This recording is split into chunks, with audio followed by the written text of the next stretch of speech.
Dari Ibnul Karambi pula, Karambi, kapra nun ba. Dari Ibnul Karambi pula bahwa ia berkata, saya bertempat tinggal di suatu tempat, maka saya terkenal di tempat itu sebagai orang saleh. Nah, beliau berdiam di situ, dipadahkan orang, dianggap orang sedintu orang yang saleh. Maka kacaulah pikiran hatiku. Dipadahkan orang saleh, aku ini terganggu karena datang orang berhilang, datang orang mencari, dipadahkan orang saleh. Maka beliau masih dalam perjalanan, dalam suluk arti. Kemudian ujar Zidin, saya masuk kamar mandi, hammam. Hammam itu pemandian orang banyak. Jadi hammam itu biasanya satu tempat yang didindingi dengan dinding, misal luasnya 10 kali 10 meter, ruangannya didinding dengan dinding. Nah di situ ada WC, di situ ada kolam, tempat orang mandi. Itu ngarannya hammam. Saya tengok di kamar-kamar mandi itu ada pakaian-pakaian yang megah, pakaian yang larang, yang mahal. Lalu di sini kucuri pakaian itu, kucuntan. Kemudian saya keluar dari kamar mandi itu dan berjalan dengan pelan-pelan, begimit berjalan. Supaya orang melihat nih pada aku, makanya baju cuntanan kayak itu maksudnya. Ini berjalan begimit-gimit. Maka orang banyak mengikutiku dari belakang dan mereka menarik pakaianku yang bertambal, lalu mereka mengambil pakaian-pakaian yang megah itu. Mereka menempiling dan menyakitiku dengan pukulan. Maka jadilah saya sesudah itu terkenal dengan pencuri di kamar mandi. Nah kejadian itu, lalu aku dikenal orang punang maling di kamar mandi itu kajur. Yang sudah dikenal orang jadi maling, lalu orang kada lagi menghiraukan sidin. Orang saruan kada diundang orang lagi, orang yang beilang kada beilang lagi, orang yang bakawan kada mengawani lagi. Lalu di sidin maka tenanglah jiwaku. Nah kada lagi mengganggu dalam perjalanan sidin beribadah menuju kepada Allah Subhanahu wa taala. Maka seperti itulah mereka melatih diri. Seperti itulah mereka melatih diri. Sehingga mereka diselamatkan oleh Allah dari memandang kepada makhluk. Sehingga mereka diselamatkan oleh Allah dari memandang kepada makhluk. Kemudian dilepaskan pula dari memandang kepada diri sendiri. Makanya tadi kalau kita masih menganggap bahwa makhluk itu ada berharga, diri ini masih ada berharga, kada akan bisa mencapai wilayah itu. Allah itu hanya mengangkat walinya, orang-orang yang hanya mengakui Allah itu yang berharga. Allah hanya mengangkat walinya kepada orang-orang yang mengakui hanya Allah itu yang berharga. Nah selain daripada Allah itu kada berharga, hatta dirinya sendiri.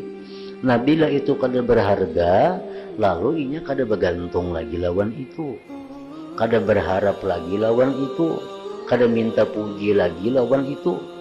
Kita misal sembahyang di hadapan banyak kambing. Kambing itu berharga lah bagi kita untuk sembahyang kita. Bisakah kambing itu memuji amun kita baik sembahyang kita? Kada bisa. Bisakah kambing itu mencela amun sembahyang kita kada bagus? Kambing kada mencela. Nah jadi anggaplah orang-orang itu seperti kambing. Jadi sembahyang kita walaupun di tengah manusia kada akan mempengaruhi keikhlasan kita artinya. Karena orang yang memandang kepada dirinya, ia terdinding dari Allah Ta'ala. Orang yang masih ada menganggap selain Allah itu harga, baik dirinya sendiri akan terdinding daripada Allah. Harga itu maksudnya taksir. Nah taksir itu artinya yang memberi bekas. Bila kita ada menganggap sesuatu yang masih memberi bekas selain Allah, kada akan bisa menjadi kekasih Allah.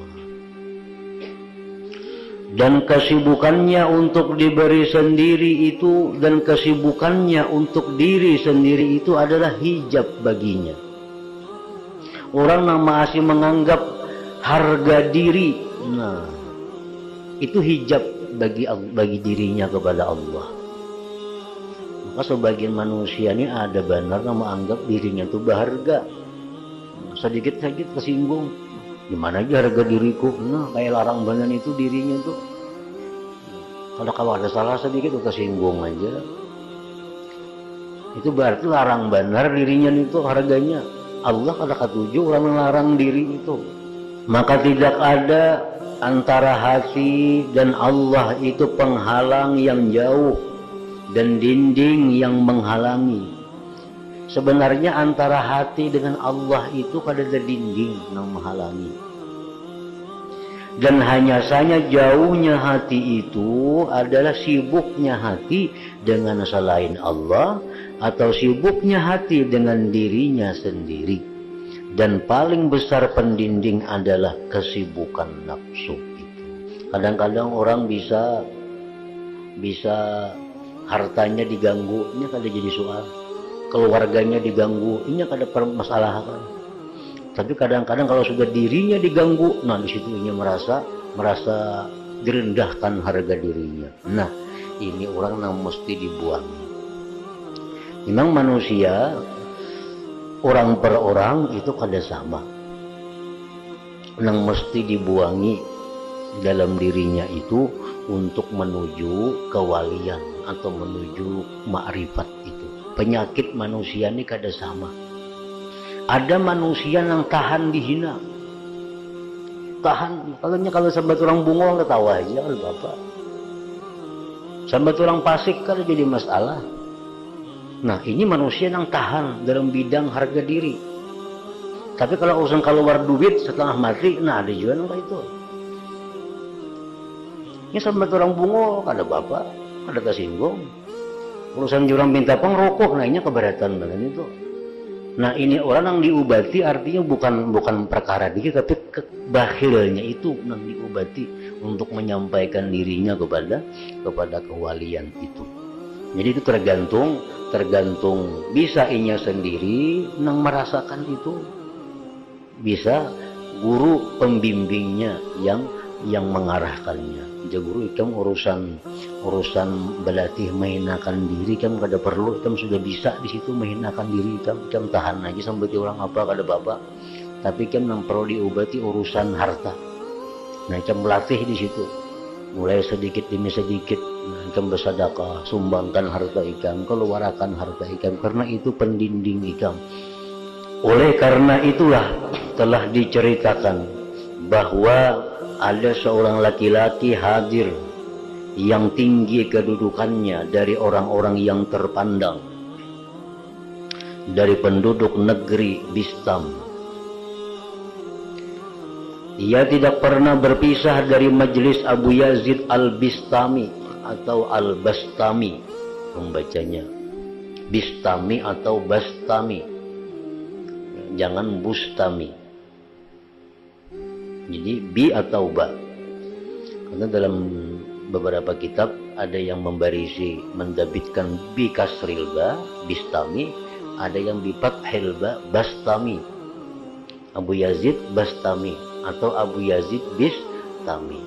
Abu Yazid Bustami itu salah.